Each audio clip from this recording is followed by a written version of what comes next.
కర్ణుడి యొక్క రథచక్రం భూమిలో దిగబడిపోవడం మొదలుపెట్టింది. అవతల సరిగ్గా నిలబడడానికి లేదు.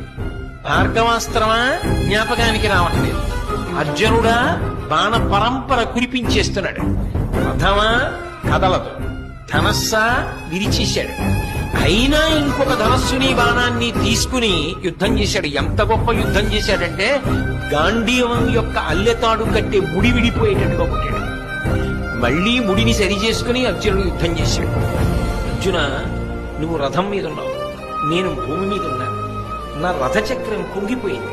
నేను ఇప్పుడు బాణములు వెయ్యలేని స్థితిలో ఉన్నాను. అయినా నువ్వు ఆపకుండా బాణప్రయోగం చేస్తున్నావు. కొంతసేపు బాణప్రయోగం ఆపు.